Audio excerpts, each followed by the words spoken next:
సురేంద్ర ఒక మాట అన్నాడు, వాస్తవం అది.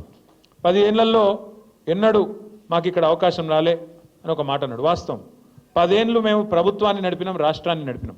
అంటే కొత్త రాష్ట్రం, కష్టపడి తెచ్చిన రాష్ట్రం, పిల్లగాళ్ళు చచ్చిపోతే వచ్చిన రాష్ట్రం, కేసీఆర్ నాయకత్వంలో కొట్లాడి తెచ్చుకున్న రాష్ట్రం.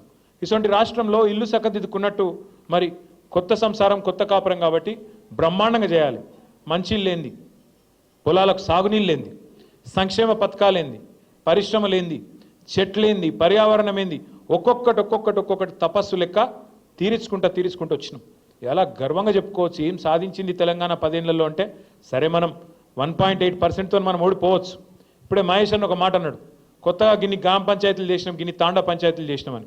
ఎప్పటి నుంచో చెప్తున్నారు కాంగ్రెస్ వాళ్ళు, 78కి వెళ్ళి తాండాలు పంచాయతీలు చేస్తామని. చేసిర్రా? మళ్ళా కేసీఆర్ వచ్చినాకనే బ్రహ్మాండంగా ఇవాళ 3400 తాండాలు, పల్లెలు, పంచాయతీలను చేసుకున్నాం. అట్లాగే కొత్త మండలాలు చేసుకున్నాం. మీ మహమదాబాద్ కూడా అయింది కదా, చౌడాపూర్ అయింది, మహమదాబాద్ అయిందా లేదా? రెవెన్యూ డివిజన్లు చేసుకున్నాం, కొత్తగా జిల్లాలు చేసుకున్నాం. వికారాబాద్ జిల్లా కావాలని ఎప్పటి నుంచి ఉండే మీకు కళ?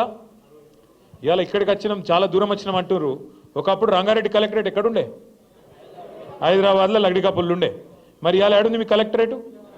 వికారాబాద్లో మీ కూతవేటు దూరంలో ఉన్నది. అంటే ఇవన్నీ కేసీఆర్ చేయలేదా? చేసుడే కాదు, స్వయంగా ఈ రోజున్న మంత్రి కోమటిరెడ్డి వెంకటరెడ్డి చెప్పిండు, మన కలెక్టరేట్లు ఉన్నట్టు కొన్ని రాష్ట్రాల సెక్రటేరియట్లు కూడా ఉండేయని చెప్పి నేను చెప్పుడు కాదు, స్వయంగా ఇయ్యాలున్న మంత్రి కోమటిరెడ్డి వెంకటరెడ్డి భువనగిరిలో చెప్పినాడు.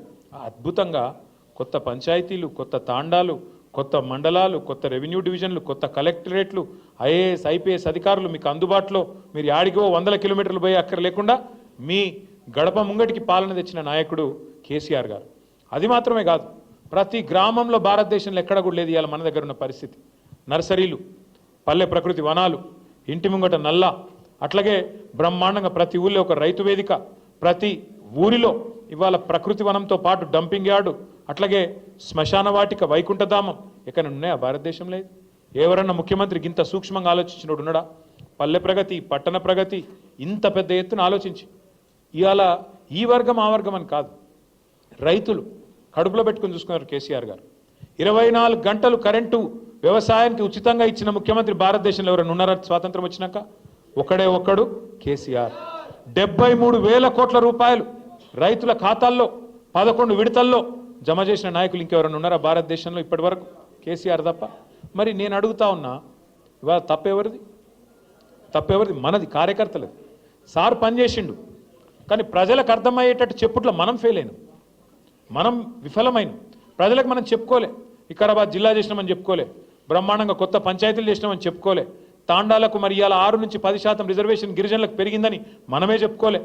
ఏ రకంగా ఇవాళ తెలంగాణలో 10 ఏళ్లలోనే ఎన్ని విషయాల్లో మనం ముంగటికి పోయినామో చెప్పుకోలేకపోయినాం. అవతలోడు ఏం చేసిండు, దాన్ని అండగా పెట్టుకుని మనం చెప్పుకోలే. అవతలోడు వచ్చి ఆశ చూపెట్టిండు. కేసీఆర్ 2,000 ఇస్తుండా, నేను 4,000 ఇస్తా. కేసీఆర్ లగ్గానికి 1,00,000 రూపాయలు ఇస్తుండా, నేను మీదికెళ్ళి తులం బంగారం ఇస్తా. కేసీఆర్ ఇచ్చే 1,00,000 రూపాయలు పెళ్ళి అయిపోయినాక, లగ్గం అయిపోయినాక 2 నెలలకు వస్తున్నాయి. అదే నేను వచ్చినా అనుకో, నువ్వు పత్రిక పెట్టుకో, పత్రిక పెట్టుకున్న రోజే నీకు మళ్ళా కులం బంగారం వస్తుంది, 1,00,000 రూపాయలు వస్తాయి. ఇట్లా కథలు చెప్పే వరకు పాపం నమ్మి ఇవాళ బాధపడతా ఉన్నారు. మీరు నేను మనందరం కార్యకర్తలుగా మనందరం